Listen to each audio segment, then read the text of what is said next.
de nuestra serie La ciencia y la Biblia con el aspecto filosófico. Hemos visto hasta este momento las evidencias científicas que la Biblia ha mantenido de una forma uniforme, a pesar de que los científicos nada más en los últimos 100 años se han equivocado más de 100 veces. La Biblia, que fue escrita en un período de 1500 años, jamás se equivocó. Entonces es maravilloso poder abrir un libro y darnos cuenta a través de las evidencias científicas, y ahora vamos con las evidencias racionales de que la Biblia es la palabra de Dios. Quiero comenzar en esta noche presentándoles a ustedes algunas bases racionales filosóficas, porque mucha gente me ha preguntado, ¿es posible convencer a una persona a que crea en Dios y a que acepte a Jesucristo a través de evidencias racionales o filosóficas? Y la respuesta es no. Las evidencias racionales y científicas o filosóficas que vamos a comenzar a ofrecer pueden preparar el corazón y la mente humana, pero la decisión de la persona que ve la luz y que su mente le pedía racionalización y comprensión de las cosas que Dios nos ofrece, el propósito es dejarlos sin excusa. Dios quiere que nosotros comprendamos que la Biblia es un espectro tremendo de pensamientos, de filosofía, de verdades, y que se pueden analizar desde diferentes perspectivas. Y cuando nos introducimos al área filosófica de la Biblia, tenemos el propósito, vuelvo a repetir, de que todos ustedes que buscan evidencias racionales, comprensivas, coherentes a tu manera de pensar, puedas encontrar a través de estas conferencias lo que tú estás buscando, para que una vez que tú las encuentres puedas comenzar a considerar la importancia de tu salvación eterna delante de Dios. Así pues, no podemos caer en el extremo de decir, no, es que nosotros no vamos a filosofar, cuando la Biblia es un tipo de filosofía. La palabra sofos significa amor al conocimiento o a la sabiduría. Es el término etimológico de la palabra filosofía. Y la Biblia tiene una filosofía o una sabiduría que no es de este mundo, por lo que sus evidencias rebasan todos los conceptos, sobrepasan todos los razonamientos que tú puedas jamás haber estudiado en ninguna carrera de filosofía y de letras.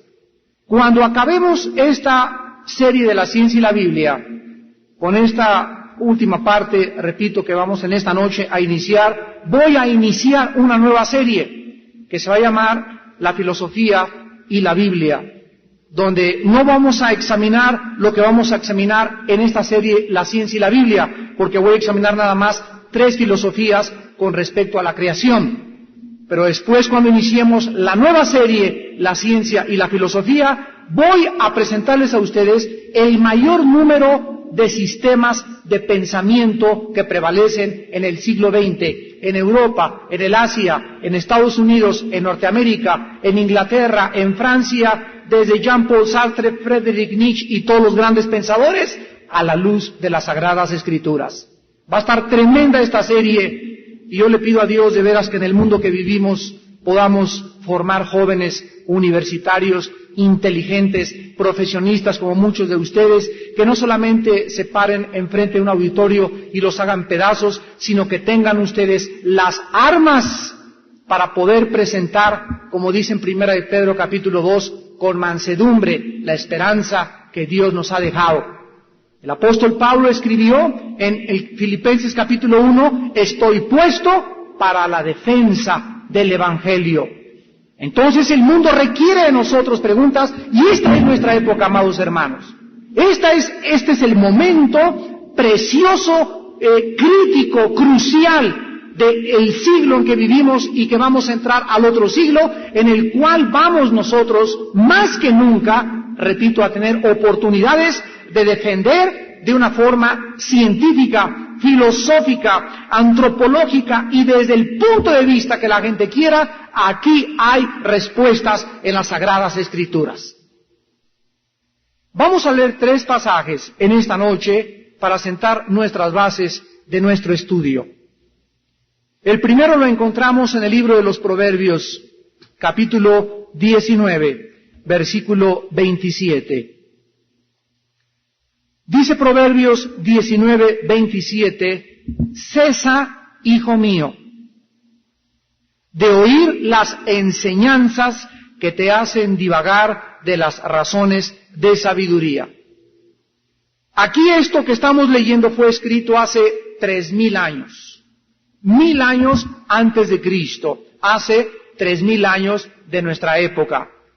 Y la Biblia, tanto en el Antiguo como en el Nuevo Testamento, nos alerta de que tengamos cuidado de oír demasiado, de leer demasiados libros de esos que venden en Sanborns y en otras librerías, y de comenzar a escuchar enseñanzas que nos pueden mover o hacer divagar de la enseñanza que Dios tiene para nosotros.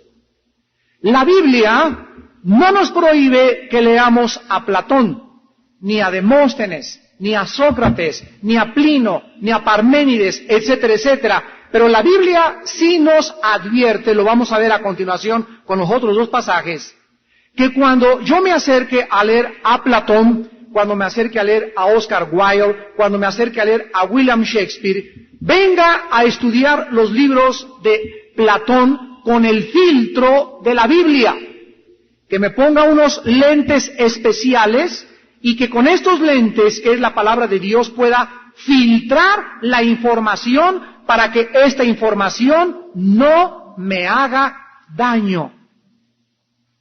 Ahora, si yo vengo y me meto a estudiar la carrera de Filosofía y Letras y no soy un cristiano maduro, me voy a perder muchos años divagando en las razones de los grandes filósofos y hasta que las razones de Dios sean más poderosas que las que me dan los filósofos griegos, mi mente divagará, se perderá, andará por otros lados y comenzaré a hacerle más caso a Platón que al apóstol Pablo o al apóstol San Juan. Esto es lo que quiere decir lo que acabamos de leer. El otro pasaje está en Colosenses capítulo 2, versículo 8.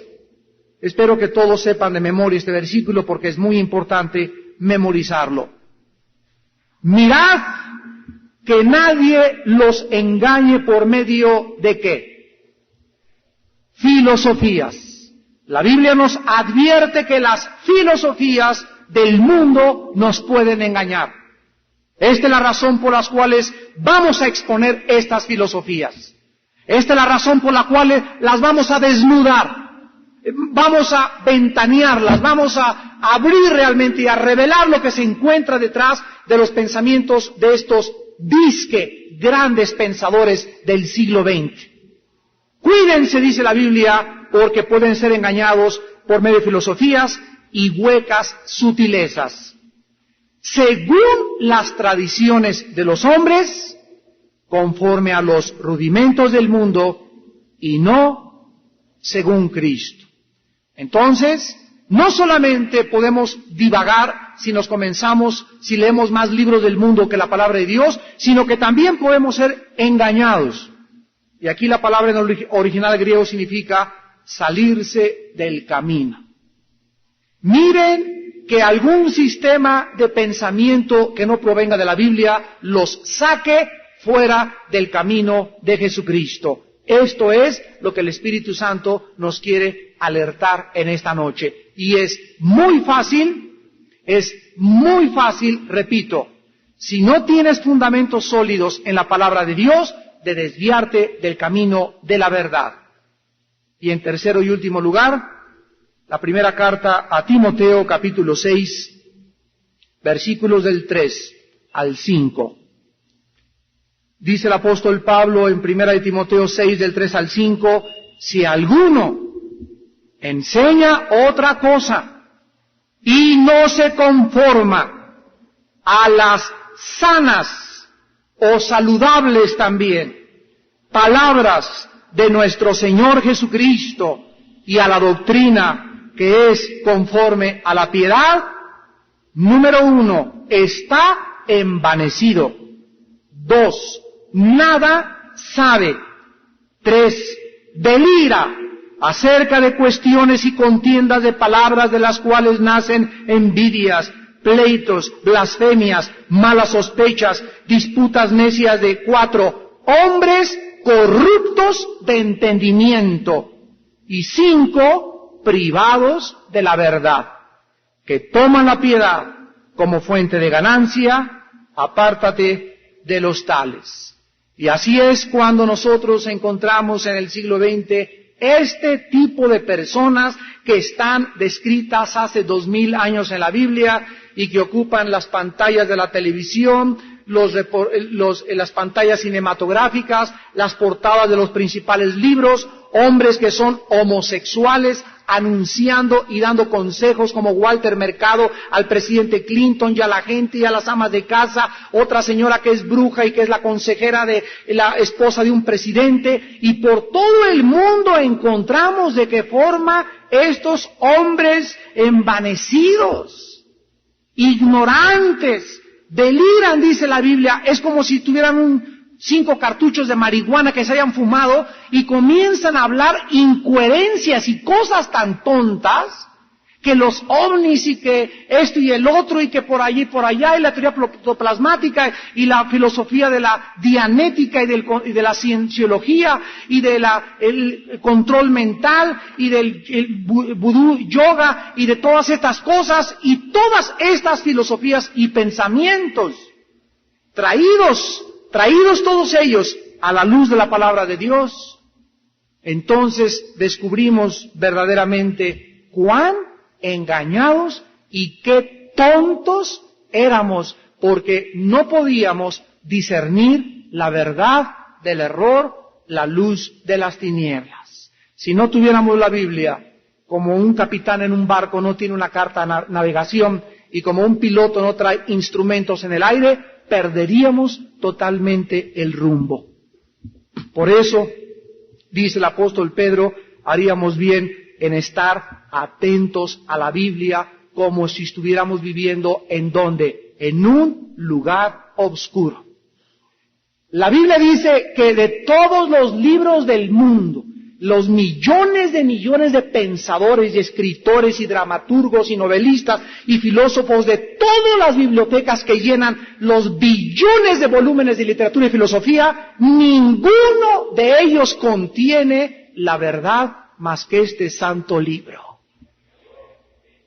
Imagínense nada más que tenemos en nuestra mano el único libro de los millones de libros que existen, el único libro que nos está diciendo la única verdad total y absoluta de quiénes somos nosotros, de dónde venimos y a dónde nos dirigimos, y además quién es Dios y quiénes son los seres humanos. Fuera de la Biblia, cualquier otro concepto de la naturaleza humana, de los componentes del universo, de la creación del universo y del futuro del universo son de carácter filosófico, especulativo, hipotético, sin ningún valor. Cualquier información que no provenga de la Biblia, de Jesucristo y de Dios es una perversión del carácter de Dios. Como estos últimos libros que salieron en los últimos años, El caballo de Troya. Hágame el favor de José Benítez, el español que no sé cuánta marihuana se fuma a diario, pero ha llegado a la locura ya en las últimas cosas que está declarando. Y ahí la gente leyendo los libros y habla de Cristo y habla, pero es una persona que pervierte el carácter de Cristo, pervierte la Biblia y pervierte las enseñanzas, porque lo que él volcó en sus novelas no es la Biblia, sino su punto de vista novelístico de la persona del Hijo de Dios y de los apóstoles que le siguieron. ¿Cuáles son las principales filosofías que han moldeado la mente de tus maestros, la mente de tu socio ingeniero, del doctor, el ginecólogo que vas, del pediatra como el que íbamos, mi esposa nos dijo, me acuerdo cuando íbamos a Calebcito, que el hoyito que tenía aquí atrás bajando el coxis en la pompa era porque le cortaron la cola. Dice, esa es la seña de que antes veníamos del chango. Ya ven que tenemos aquí un hoyito casi al comenzar el coxis. Dice, ahí estaba la cola. Bueno, las carcajadas que mi esposo y yo nos dimos no, resonaron hasta el elevador, ¿no? Y después ya tuvimos oportunidad. Pero una persona que me reservo su nombre y todo, pero inteligentísimo y graduado y 5 títulos y doctorado en esto y doctorado en aquello y director de este hospital famosísimo en México y todo. Pero les vuelvo a repetir, todos ellos en dónde fueron moldeados. O sea, ¿de dónde sacaron esa información? De algún lado. De sus aulas, de su educación académica, los maestros que tuvieron y los libros que han leído. Entonces, todo lo que tú sabes, el concepto que tú tienes y como tú piensas del universo, ¿de dónde lo sacaste? Lo sacaste, no naciste con este concepto, lo aprendiste. Y lo aprendiste mal, desgraciadamente.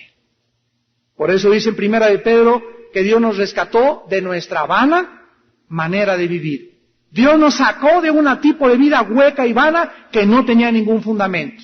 Y nuestros padres, muy lindos y los amamos, y mi padre, ¿verdad?, con todo lo que le amé y ya, ojalá esté en la presencia del Señor, no necesariamente me enseñó la verdad. Porque él no me acuerdo jamás en la casa que hayamos leído la Biblia, y aunque tu mamá fue muy linda y tu abuelita, no necesariamente tienes que perpetuar lo que te enseñaron. Porque hay personas que dicen, bueno, mire hermano, es que mi abuelita me enseñó esto, y si yo creo otra cosa, siento que traiciono a mi abuelita. Imagínense nada más qué forma y qué lógica elemental para poder perder en la vida. Hay personas que dicen eso, si yo cambio y comienzo a pensar de otra forma, siento que voy a traicionar a mi mamá, porque ella me enseñó esto, o a mi papá, o a mi tío que es arzobispo, o a mi tía que es monjita, o a mi hermano que es cura, o aquel que es jesuita, o aquel que es ateo. Y se siente la gente que si cambia su manera de pensar, traiciona a las otras personas. Pues en lugar de traicionar a las otras personas, la Biblia dice que traicionas a Dios.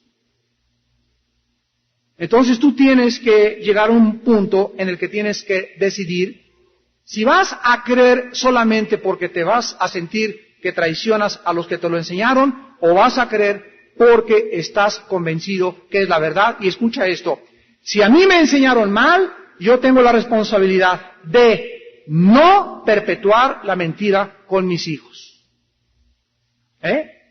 Entonces vienen mis hijos y mis nietos, y si hasta mí llegó la información equivocada o la religión equivocada, yo tengo la responsabilidad delante de Dios. Si conozco la luz, de transmitirles a mis hijos y a mis nietos y a mis bisnietos la verdad.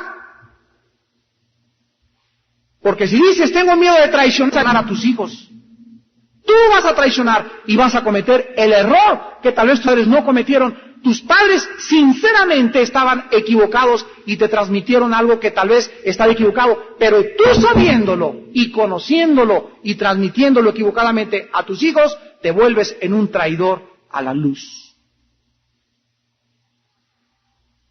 3 principales filosofías sobresalen en este siglo principalmente, que han moldeado las mentes de nuestros maestros, de nuestros filósofos, acerca de la creación del universo.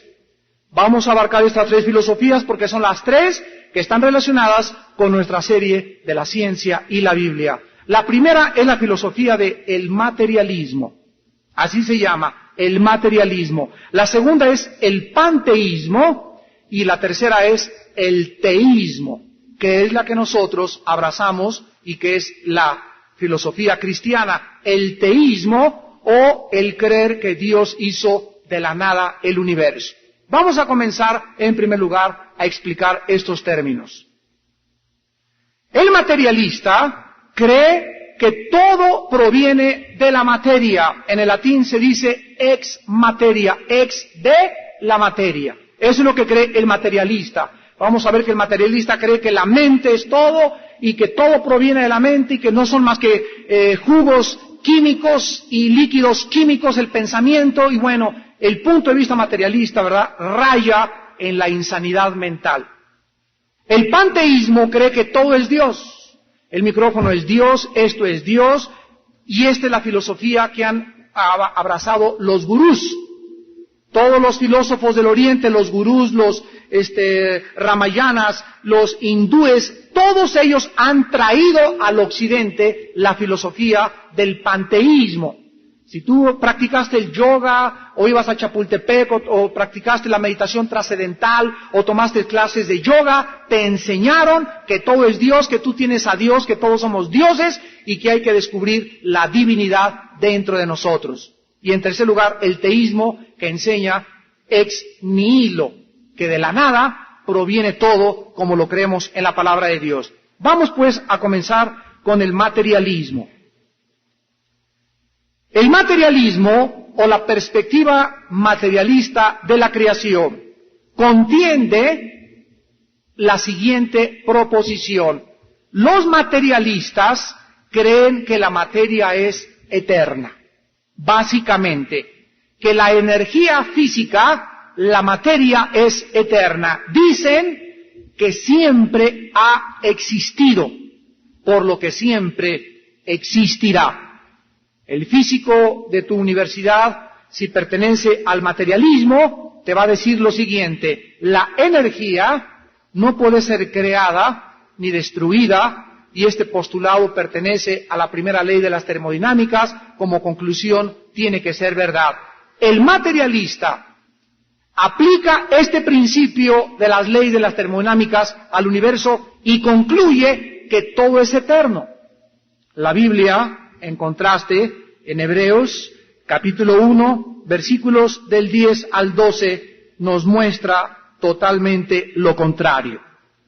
Dice Hebreos 1 del 10 al 12, y tú, oh Señor, en el principio, la Biblia enseña que hubo un principio de la materia, fundaste la tierra, y los cielos son obra de tus manos.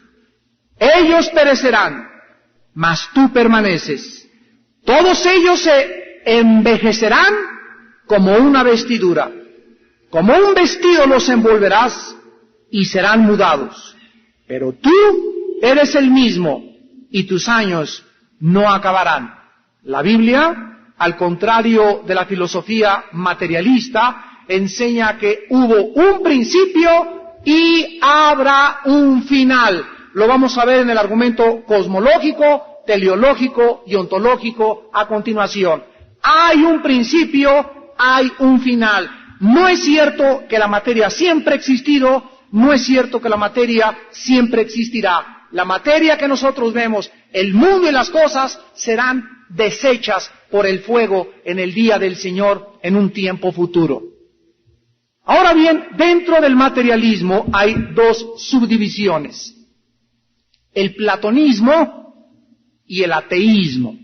Por ejemplo, Platón dijo lo siguiente: la materia no tiene forma, es un caos y Dios es el formador, o el demiurgos.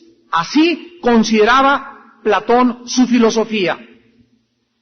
La materia, según Platón, o la creación, significa formación y no algo, como dice la Biblia, que ha salido de la nada. Dios es el arquitecto del universo físico, pero no la fuente y el origen de todas las cosas, afirmaba en sus escritos Platón. Y la otra subdivisión del materialismo son los ateos. La materia es eterna y se formó sola. Esta es la segunda opinión del materialismo. Un ateo, la palabra a es un sufijo que significa sin. Teos, Dios. Ateo significa sin Dios. Sin Dios, que no tiene a Dios. El agnóstico, al contrario del ateo, dice que no sabe si existe Dios. Es una posición filosófica más honrada, el de un agnóstico. Pero cuando llega un ateo y te dice, yo no tengo a Dios, no creo que exista algo que trascienda la materia, ni algo que trascienda el pensamiento, ni la fuerza física, ni el universo, en ese momento el ateo se condena con sus propias palabras. En los debates que podamos tener con ateos, son las personas más ridiculizadas porque los argumentos en contra del ateísmo son más racionales que su racionalización de que no existe Dios, pero no me voy a detener en esta, vamos a ver más adelante el ateísmo. Para el ateo, aún la mente humana viene de la materia. Fíjense lo que le estoy diciendo. Si tú le dices a un ateo, bueno, si usted no cree en Dios, entonces mis pensamientos ¿de qué son obra? Y dice el ateo, tus pensamientos no son más que un montón de reacciones químicas del cerebro que se formaron porque fue la materia la que formó los pensamientos. Fíjense la línea irracional, incoherente de la filosofía atea. El astrónomo ateo materialista más reconocido en nuestro siglo XX, Carlos Sagan, dijo hace 2 semanas en la revista Astronomy de Estados Unidos, el cosmos es todo lo que ha sido y lo que será. El filósofo ateo comunista Carlos Marx escribió en el libro Marx y Engels en Religión. Marx dijo, la mente no creó la materia creó la mente. Este es el hombre que todavía quieren algunos en Rusia continuar siguiendo. Entonces, el ateo materialista, si tú le preguntas cuál es la explicación, señor Marx, señor Sagan, del universo, la fórmula de los ateos es la siguiente: materia, más tiempo, más chance, más leyes naturales, como la selección natural, lo explica todo. Ningún creador inteligente, te dice un ateo, se necesita para lo que existe. En otras palabras, el ateísmo postula que los pensamientos humanos son solo una reacción química del cerebro y el ser humano es igual a la materia, a los animales y a los árboles. En segundo lugar tenemos el panteísmo. Dios es todo, Dios está en todo, todo es Dios. El panteísmo dice que todo está en la mente. El materialista clama que todo es de la materia, el panteísta dice que todo es de la mente. Y en el panteísmo existe el panteísmo absoluto y el panteísmo no absoluto. La persona que cree en el panteísmo absoluto, como los gurús, dicen que solo la mente, o tal vez el espíritu, dicen ellos, aunque no lo conocen, existe, pero no la materia. La materia, escuchen esto, es una ilusión. O sea, no existe nada realmente, es una ilusión la que nosotros estamos viendo. Si tú le dices a un panteísta, a un gurú, y si usted se mira en el espejo, ¿a quién está viendo? Dice, lo que yo estoy viendo es una ilusión de lo que podía haber visto, pero como no lo pude ver, lo creé, y como en mi imaginación no existía, estoy creando en mi imaginación la ilusión óptica enfrente de mí. ¿Entendieron algo? Si lo que les acabo de decir, algunos lo pueden escribir después que oigan el cassette, ¿verdad? Los que tienen el cassette. Si tú escribes esto que te acabo de decir, son las palabras del gurú Maharaji. Y si tú lees todo esto que acabo de postular ahorita, te das cuenta que es un enredo. Ni la ensalada del chef dice tantas incoherencias. Los panteístas no absolutos creen que Dios está en todo y la materia es todo, o sea, no separan a la materia de Dios. La Biblia dice, en el principio Dios creó el universo, Dios creó. Dios está aquí, aquí está la materia. No es cierto que Dios es la materia, ni que la materia sea Dios. Dios es un ser separado de la creación. La creación proviene de Dios, la creación no es eterna, Dios sí es eterno. La creación no es infinita, Dios sí es infinito. Es muy diferente el ser inteligente, supremo, cósmico, creador de los cielos y la tierra, de la creación que Él pudo traer enfrente de nuestros ojos. El panteísta niega todo esto. Y en tercer lugar tenemos al teísmo o ex nihilo, que es lo que creemos nosotros. Dice Hebreos capítulo 11, versículo 3. Por la fe entendemos que el universo fue constituido por la palabra de Dios, de modo que lo que se ve fue hecho de lo que no se veía. Esta es la filosofía, la perspectiva, la enseñanza, la postulación, las premisas de nuestra fe cristiana. Todo el pensamiento judeo-cristiano basa la creación de la nada. Lo que vemos surgió de la nada. No es cierto que siempre ha existido, hubo un principio, y si hubo un principio, tendrá que haber un final. En el libro de los Hechos, el apóstol Pablo les quiso explicar esto a los atenienses. Recuerden ustedes que hace 2000 años la cuna de la filosofía y del pensamiento tenía su centro en Grecia.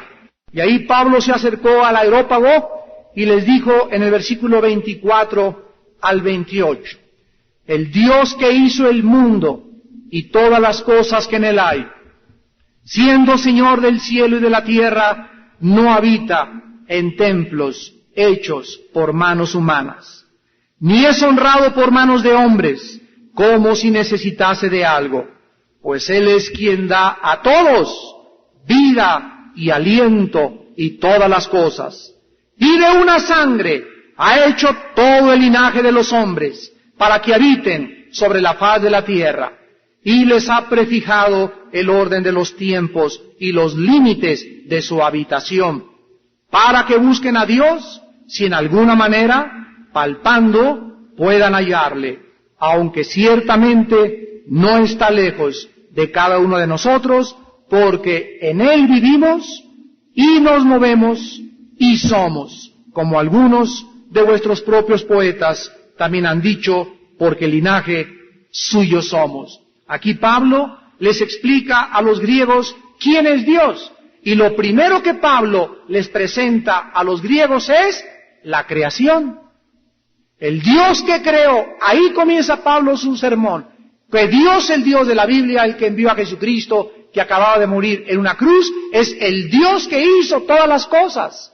Y en Él está la razón de nuestra existencia, en Él somos, por Él respiramos, por Él vivimos, por Él somos materia, pero también espíritu y también alma. Y este Dios, les dice Pablo, los poetas griegos hablaban de este Dios que enviaría al Mesías. O sea, el apóstol Pablo leía a los poetas de su tiempo para poder hablar con ellos y decirles, al hablar con ellos, como dijo Platón, como dijo Sócrates, como dijo fulano de tal, para que la gente no crea que nada más conoce la Biblia y no tienes una cultura general del punto filosófico de la creación. Muy bien, entonces vamos pues a continuación a ver los argumentos que vamos a presentarles a ustedes acerca de la creación. Amados hermanos en el Señor Jesucristo, los cristianos tenemos la obligación y la responsabilidad de hacer creíble lo inteligible. En otras palabras, si yo voy a una universidad o a un auditorio y tú estás en tu escuela y te presentas, tenemos la obligación de presentar argumentos lógicos, argumentos racionales. Nunca el mensaje cristiano se presenta así. Pues tienen que creerlo o es dogma de fe. Y si no lo creen, se condenan.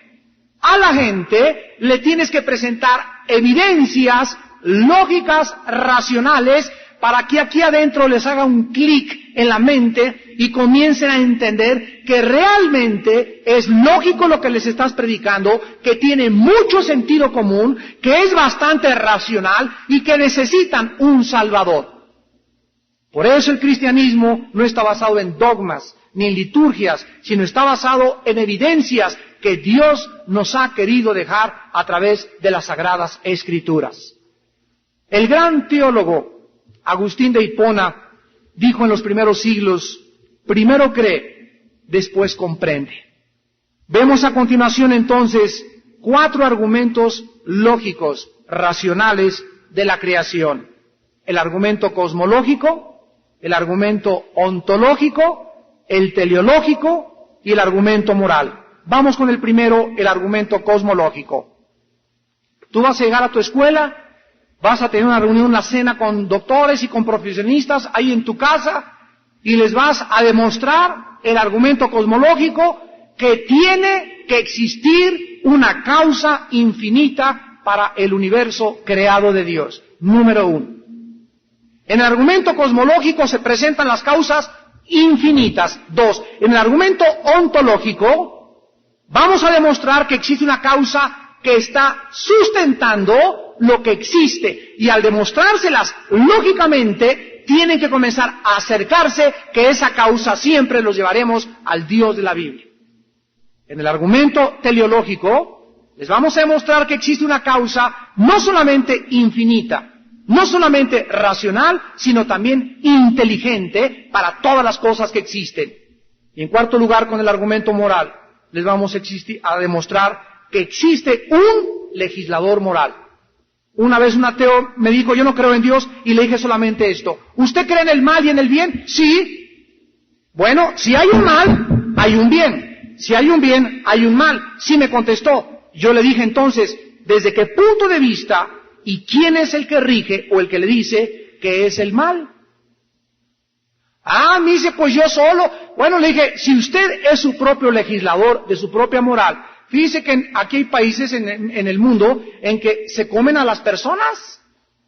Y para ellos es bien comerse a las personas, los caníbales, y en otros países prohíben comerse a las personas. En un país prohíben las drogas, en el otro lo autorizan, en un país permiten la homosexualidad, en otro lo permiten. Entonces, ¿quién es, si existe el bien y el mal, el que nos diga qué es el bien y qué es el mal? No podemos ser nosotros, porque la perspectiva que tenemos de todo lo que nos rodea está distorsionado, demostrándoselo con los diferentes puntos de vista respecto al bien y al mal. Entonces el ateo me contestó, bueno, entonces, ¿quién es el legislador? Eso contéstemelo usted, le pregunté. Pues Dios. Si no hubiera alguien que nos dijera, esto es bueno y esto es malo, mi perspectiva del bien y el mal, cada quien tendría su propia perspectiva y sería este mundo un caos, sería una anarquía, porque no habría leyes que dijeran, basamos el bien en esto, basamos el mal en esto, porque cada quien tiene un punto diferente del bien y del mal. Vamos a comenzar con el cosmológico. Existe una causa infinita. Este argumento se llama de efecto y de causa. Y el razonamiento está basado en 3 proposiciones. Número 1, todo efecto tiene una causa. 2, el universo es un efecto. 3, el universo tiene que tener una causa.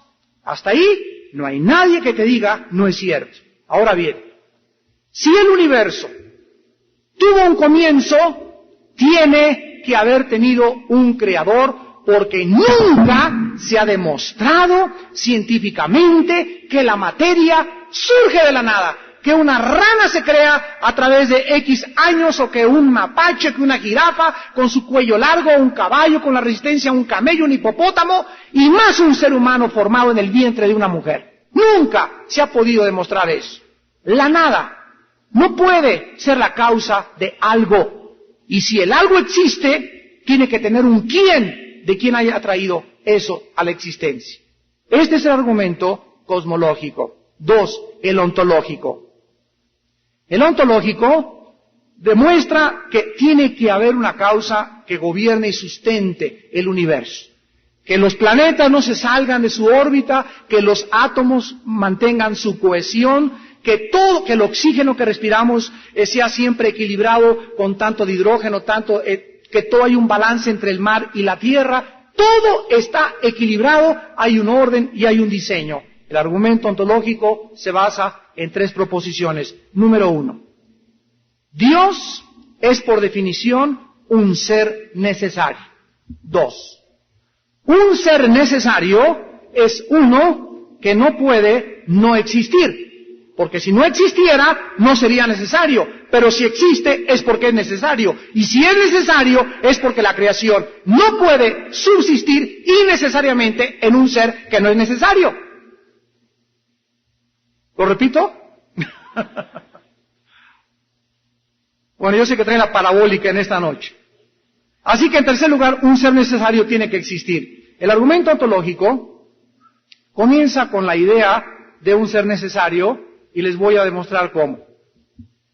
Una vez en la noche pasaron 2 personas por un jardín. Y vieron que en el jardín había mala hierba, y la segunda noche que pasaron no había mala hierba. Y el jardín estaba cuidado y limpio. Entonces esta persona le dijo a su amigo, oye, tiene que haber un jardinero invisible, porque no lo vemos. Pero lo que sí vemos es que este jardín permanece siendo cuidado. Y tiene que haber a fuerza alguien, aunque no lo veamos, que está cuidando este jardín.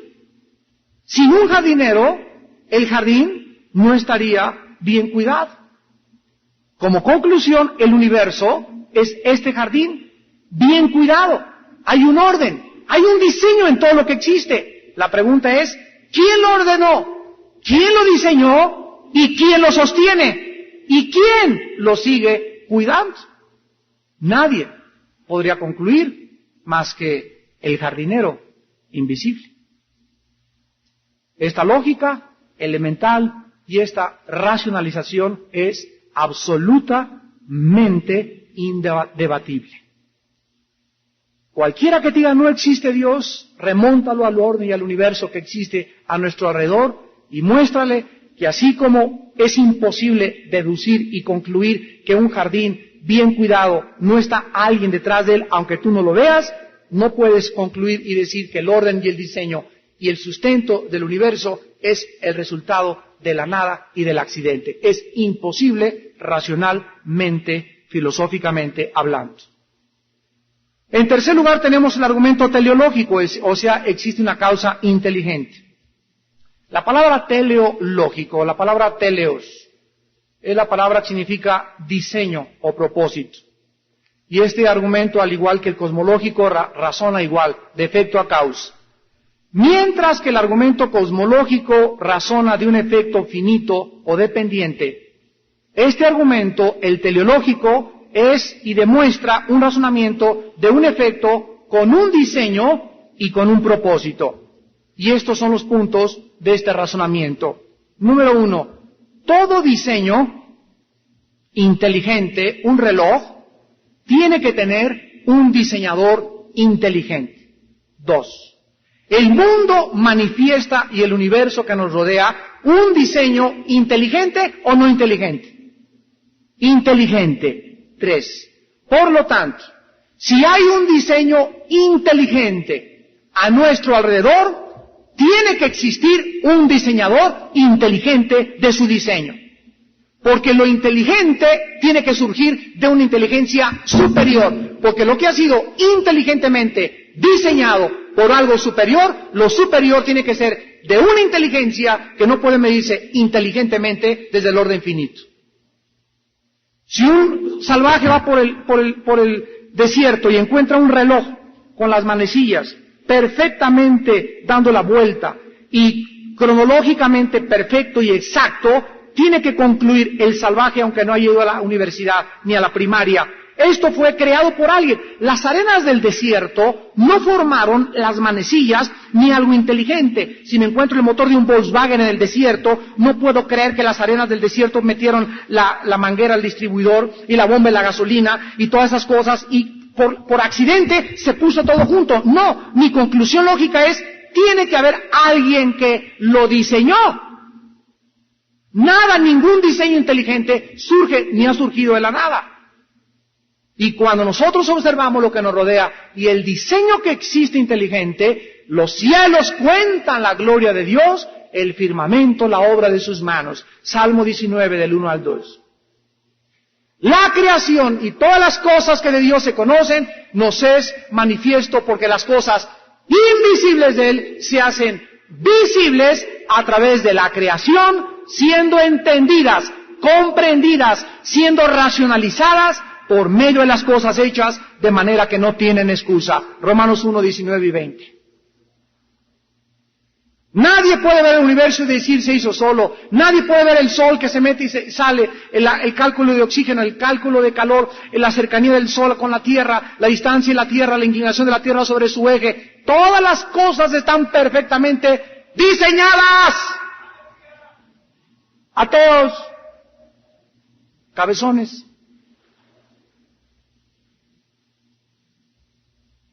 Hace algunos años un ateo materialista llamado, muy famoso, David Hume, Hume, Enseñaba que el universo era el resultado de un accidente. Y dentro de las leyes de las probabilidades vino un hombre ateo también, esto es de circo, que se llamaba Sir Fred Hoyle. Y entonces, después de que David Hume, o sea, los dos eran ateos, pero uno era ateo materialista y el otro era un ateo honesto. Y cuando oyó que David Hume dijo que todo surgió por accidente, este ateo científico se puso a hacer un cálculo dentro de lo que se llama la ley de las probabilidades y calculó lo siguiente, que para que el chance de que una sola célula, pueda ser el resultado de un accidente o de químicos no vivientes, es 10 elevado a 4 millones de potencia. Es como decir que un Boeing 747 se formó de un tornado en un taller mecánico. O también que un motor de Volkswagen se formó accidentalmente en las arenas de un desierto, o que un diccionario Larousse se puso en orden cuando estuvo destruido bajo un ventilador. O que la explosión en una imprenta produjo la enciclopedia británica. Así es el cálculo de las probabilidades de un ateo que dice que somos el resultado de un accidente. Demuestra que está envanecido, que dijo Pablo, nada sabe, delira, está loco, privado de la verdad, al manicomio. Y finalmente tenemos el más fuerte de todos, que es el argumento moral. Al igual que el argumento cosmológico y teleológico para la existencia de Dios, también este argumento razona de efecto a causa. Solo que en este caso del argumento moral, el efecto es una ley moral en lugar de un ser dependiente de un diseño inteligente. El argumento moral tiene 3 proposiciones y va como sigue. Número 1, toda norma moral o toda receta moral, como le quieras llamar, o toda prescripción moral, tiene que tener un dador moral. 2, si existe una ley moral, tiene que haber un legislador moral también. Y número 3, toda legislación moral necesita a un legislador. Pero podría alguien preguntar, ¿por qué estas leyes morales, en primer lugar, no pueden ser meramente humanas y subjetivas en su origen? O sea, ¿por qué nosotros no podemos ser los dadores de la ley moral que existe en el universo? Por 2 razones profundísimas. Número 1, porque el dador moral tiene que estar más allá de los seres humanos, porque nosotros tenemos conflictos en nuestros deseos, en nuestras opiniones acerca de la moral. Por ejemplo, yo sé que debo amar a los demás, pero muchas veces yo no siento amar a los demás. Y aunque yo no sienta amar a los demás, la Biblia me manda, ama a tu prójimo como a ti mismo.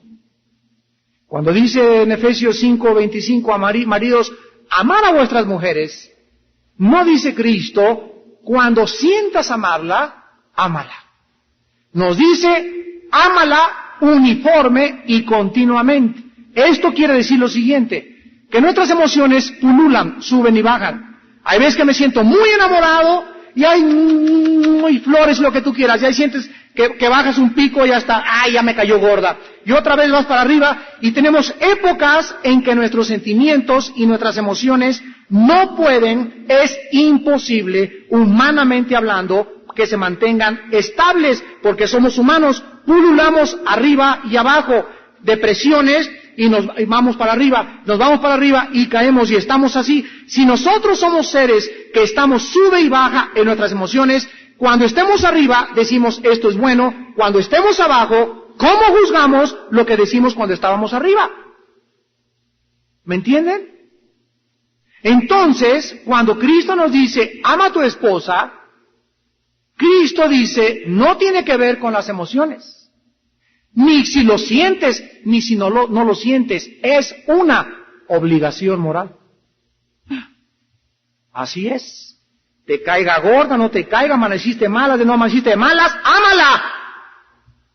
¿Que no tengo ganas ahora? Sacrifícate. Es una decisión de la voluntad, no de los sentimientos.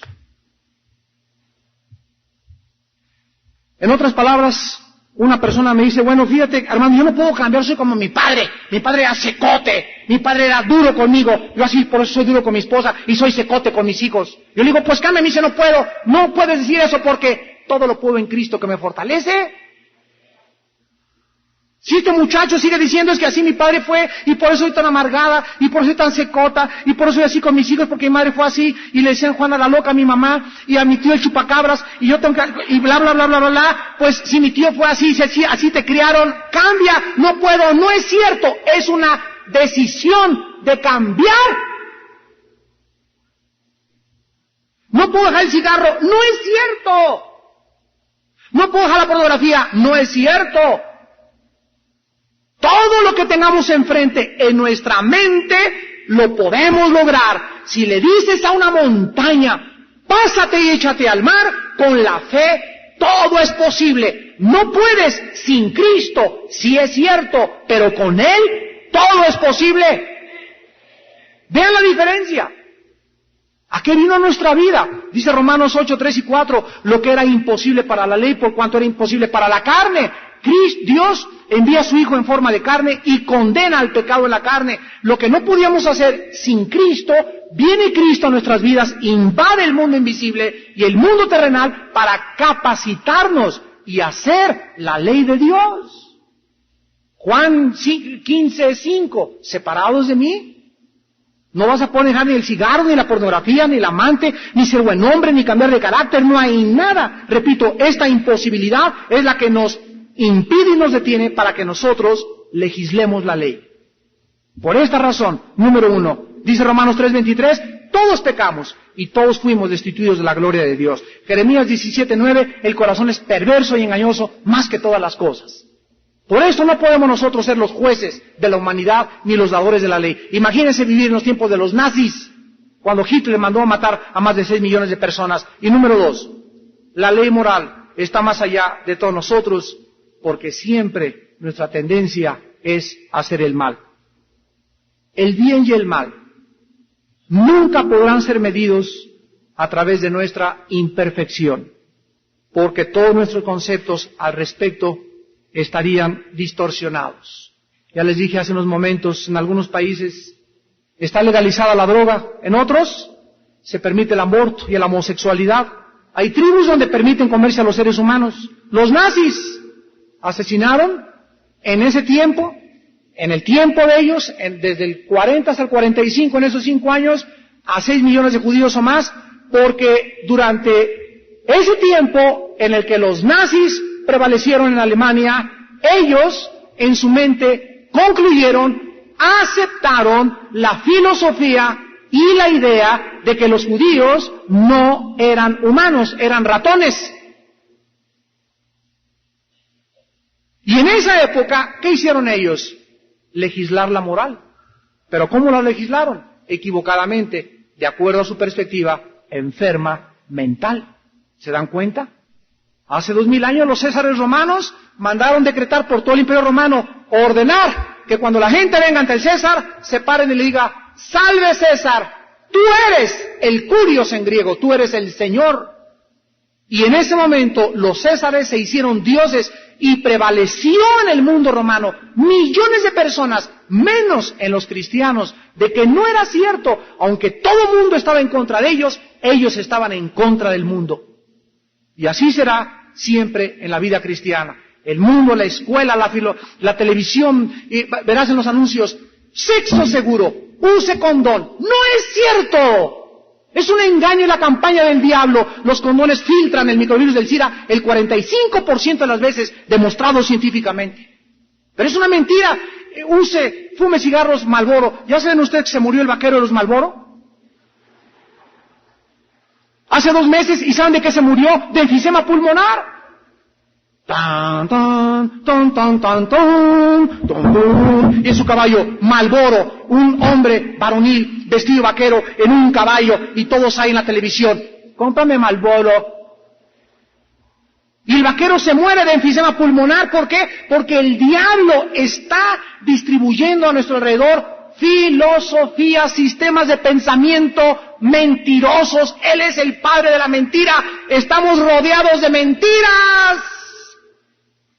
Todo está camuflajeado, todo está disfrazado. El mundo entero, 1 Juan 5:18, está debajo del maligno, pero ustedes son luz. Luz en el Señor. Y la luz todo lo manifiesta. Y tenemos que conocer cómo piensa el mundo, cómo piensan mis maestros para enfrentárnoslos, para debatirlos, para acabar y arrebatar todo pensamiento y llevarlo cautivo a Cristo Jesús.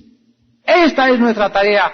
Por eso la iglesia en este siglo ha estado pisoteada, pero es el momento en que, como el Señor viene, el enemigo como un río, estamos levantando bandera contra el diablo. Y no solamente en liberación, también intelectual y también mentalmente, y en todas las áreas Dios va a levantar un ejército como jamás lo había levantado en estos tiempos. Y finalmente quiero acabar con la última pregunta. ¿Pueden todos estos argumentos filosóficos, así iniciamos al principio, probar que Dios existe y hacer que una persona reciba a Cristo? Los argumentos racionales ofrecen pruebas, pero no necesariamente convencen a una persona incrédula. Los argumentos pueden ser objetivamente correctos, pero no siempre convincentemente subjetivos. Aquí está la diferencia entre lo objetivo y lo subjetivo. La razón es porque todos los argumentos filosóficos que podamos exponer están dirigidos a la mente, pero no pueden cambiar la voluntad más que el Espíritu Santo.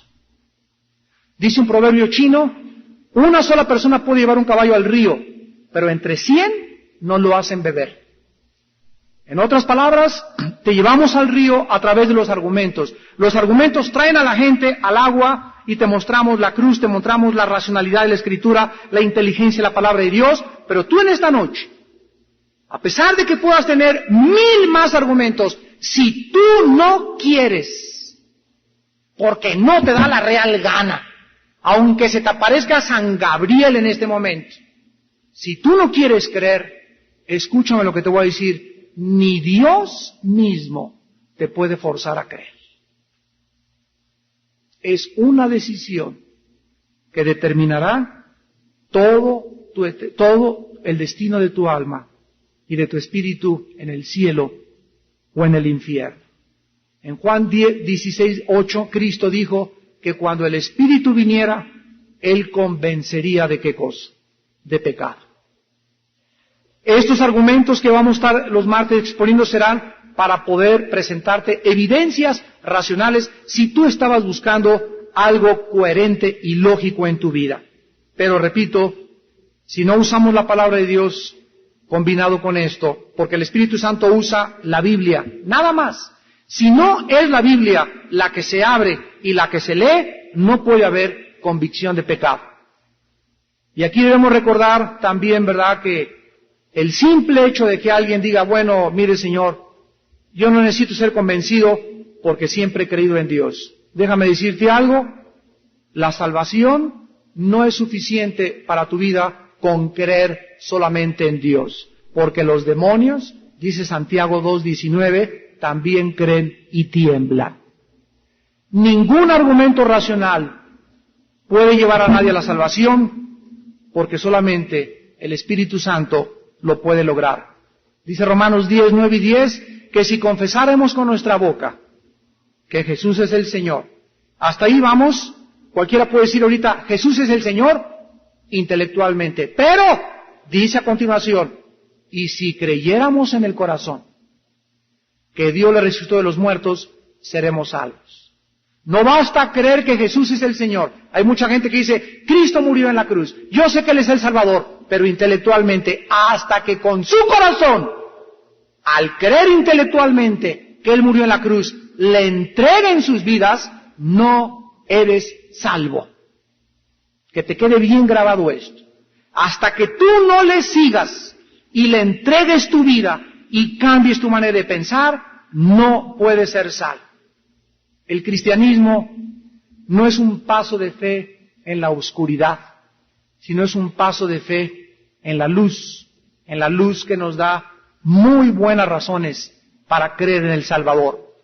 Dios nos ha dado tantas evidencias que en esta noche nadie tiene excusa si tú rechazas la persona del Salvador en tu vida. Agustín de Hipona escribió este pensamiento. ¿Quién no puede entender que el pensamiento es antes que creer? Nadie cree nada a menos que antes haya pensado que debe ser creído. El creer en sí mismo no es más que pensar o razonar con consentimiento de nuestra propia voluntad. Así pues, yo no creo nada más por creer, sino que recibo razones de Dios, mi mente es redarguida, mi corazón conmovida, y en la salvación está la mente y el corazón, y entonces recibo a Jesucristo como mi Señor y mi Salvador.